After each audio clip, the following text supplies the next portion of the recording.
Welcome to the Intellectual Freedom Podcast. Here we analyze politics, culture, technology, personal growth and development, and society at large through the lens of critical thinking and open-mindedness, not demagoguery and partisan hyperbole. I'm Dr. David Hopkins, humanities professor, your host and guide. So without further delay, let's get started. Let me lead this podcast with a quote from F. Scott Fitzgerald. Wrote it all the way back in 1926 in a story entitled Rich Boy. He said this, quote, "Let me tell you about the very rich. They're very different from you and me. They possess and enjoy early, and it does something to them, makes them soft where we are hard and cynical where we're trustful, in a way that, unless you were born rich, it's very difficult to understand," end quote. So I also ran across this story of a wealthy student on campus where I teach, and he had got busted parking in a handicap accessible parking spot. And his rationale was, it's not illegal for me to park in handicap spaces. It only costs me $250 if I get caught.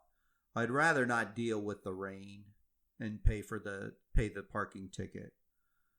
You know, we need to be on alert about something that is occurring new with the affluent. If we're not careful about this, the divide between the rich and poor will worsen. So my topic for the day is something called a luxury belief. You know, the story of the affluent, the upper class Americans, they used to primarily display their social status with luxury goods. But today, interestingly, that's starting to modify, and they're starting to display their affluent status with luxury beliefs. Not all of them, obviously, so let's not do the gross overgeneralization. There are plenty of people that have money and wealth, and they don't flaunt it. They don't use it to score social points or anything like that. So it's an issue that is out there, but let's not overgeneralize that all the wealthy do this. But if we look at the difference between the luxury goods versus luxury beliefs, it really was a fairly harmless undertaking when the affluent overspent on cars or clothes, bags or shoes, chasing the shiny en vogue things. That's always been a hobby of the rich. But luxury beliefs are much more dangerous than luxury things. See, luxury beliefs are ideas and opinions that put a status on the rich at a very low cost. But these beliefs that they promote and they throw out there in social media have the potential to wreak huge havoc on the lower class. So these beliefs have kind of become the new status symbol of the affluent. And the beauty for the wealthy is they don't even have to act out on these beliefs. They only have to signal that they accept those beliefs. And so they're perfect for this social media world we live in. Because with little energy or effort, the affluent then can rage against trendy social ills, for example. They gain street cred with literally no risk to themselves. So the problem is what they say tends to be the exact opposite of how they act. And I'm just going to, in this podcast, talk about 4 examples where those of us that are not in the rich, affluent class parade around these luxury beliefs like peacocks in their full bloom. The first one, defund the police. Eric Adams, actually a black Democrat running for the mayor of New York City, articulated this very well when he said, there are many young white affluent people who are coming into our neighborhoods and setting the conversation on defunding the police. I mean, really, how noble of rich white kids to rage against defunding the police in neighborhoods they don't even live in. See, the affluent, they live in gated communities. Many even have private security in their own homes. So defunding the police would have little impact on their lives. Walking around the hallowed grounds of Harvard or Yale pretty darn safe environment from crime. So it becomes really easy to do the virtue signaling of defunding the police. But the facts are that unlimited data demonstrate that high crime rates occur in the low to working class neighborhoods. So quite frankly, why are the affluent rich out there pushing this narrative of defund the police? It's the low and the working class that depend on the police for security and safety, not the affluent rich. So it doesn't really take much courage at all to call for defunding the police when you live in a neighborhood where rarely or ever will you need the police. Number 2, sexual freedom. In the world of sexuality, the affluent class is all in, just saying anything goes. Hookup apps are great. Marriage is a dying institution. Gay, lesbian, transgender, bisexual, asexual is all good all the time. Whatever you want. That's the messaging that we're hearing parroted out of the mouths of those in the affluent class. Yet the statistics are showing an exact opposite action versus the belief system. So the statistics are telling us that the affluent overwhelmingly live in 2-parent, stable, monogamous households.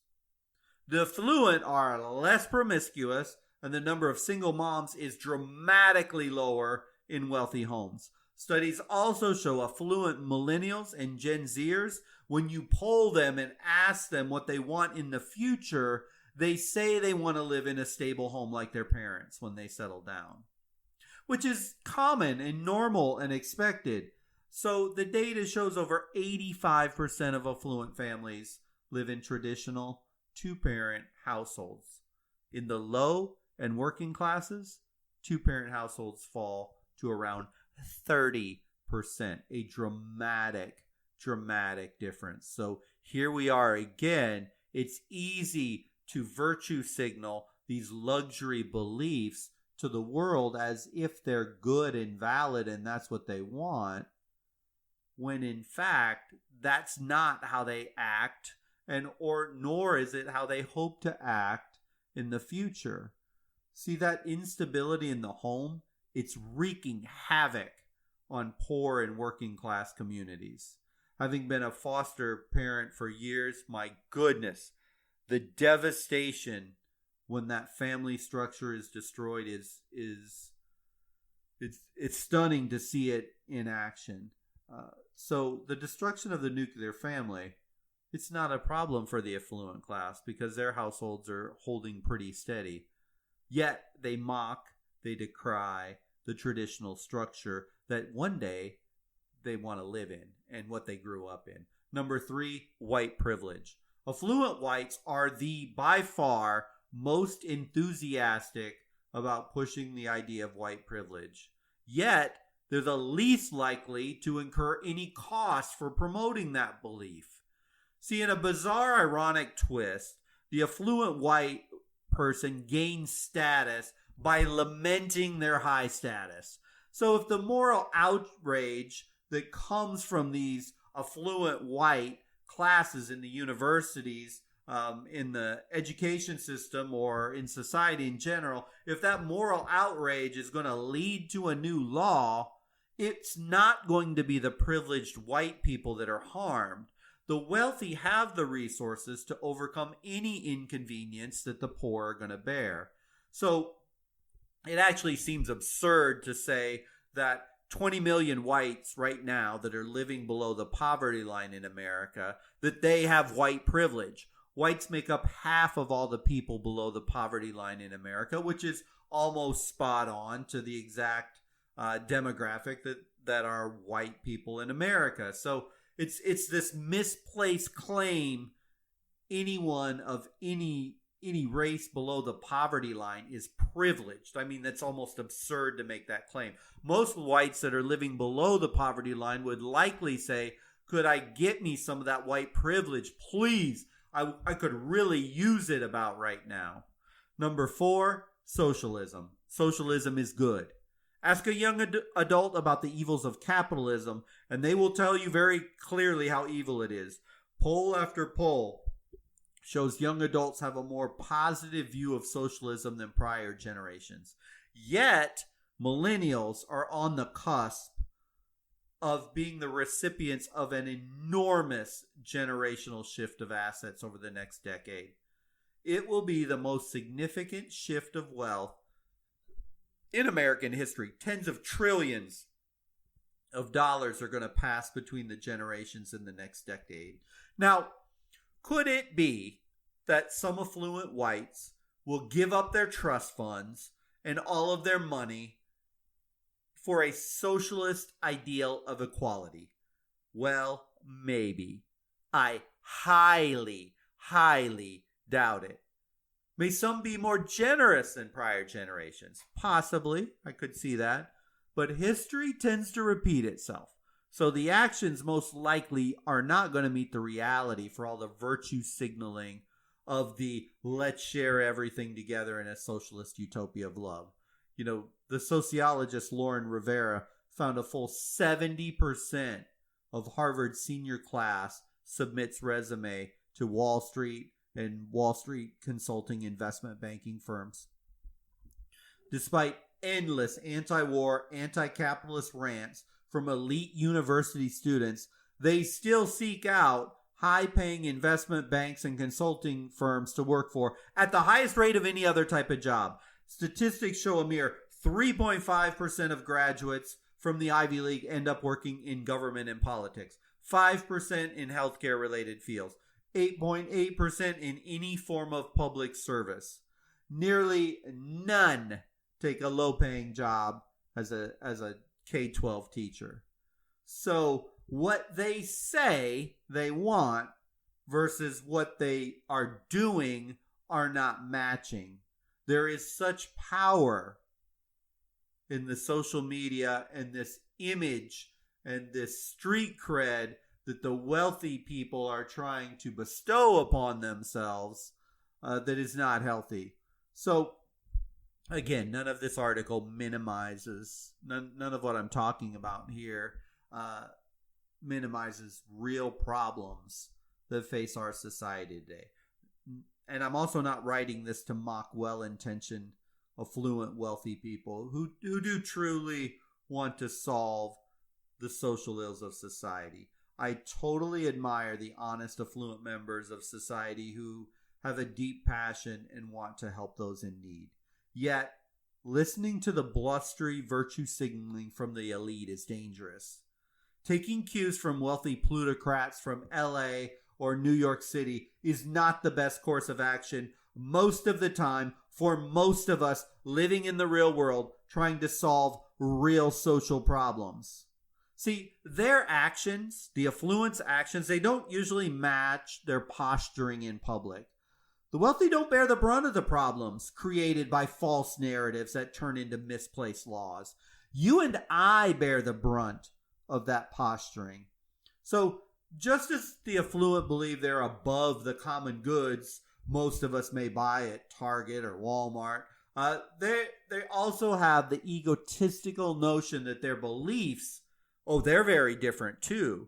See, luxury beliefs allow the affluent to separate their status from the masses, just like the cars they drive or the clothes they wear.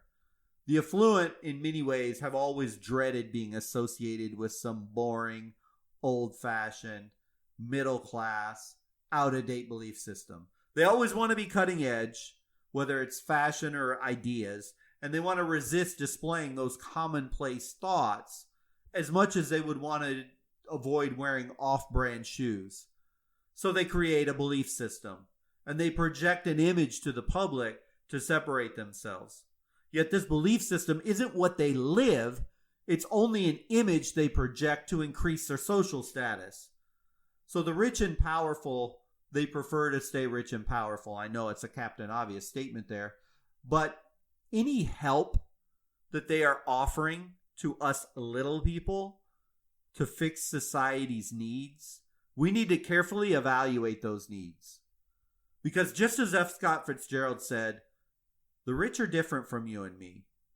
This does not mean they're not they're all out with evil intent. However, it's very dangerous to assume that very rich Hollywood types, very elite Ivy League university types have the society's best interest at heart, when in fact it's demonstrated that often they don't act out the very beliefs that they say they believe in when they're talking in the public sphere on Twitter and Facebook and Instagram and all these other places. So we just have to be aware of that. Talk is cheap. It's easy to make these claims. But the truth is, we need to make sure that we're not just blindly following along, because these luxury beliefs, these ideas and opinions that automatically give status to the rich at very minimal cost to them, but those beliefs have the potential to just wreak horrid problems and havoc on the rest of society. Thank you for listening to the podcast today. I so hope you found value in the topic today. Every single day, if we can expand our perspective just a little bit on any range of topic, whether it be about our physical body, intellectual sharpness and perspective, or spiritual growth, then if we stay consistent in the long run, we all become more well-rounded people able to cope with all manner of events in life. I always appreciate you clicking like or follow to this podcast. Generally, a new episode is published every single week. And please, if you have any questions or comments, I would love to hear about them. With that, I hope you have a wonderful day and a wonderful week until we talk again.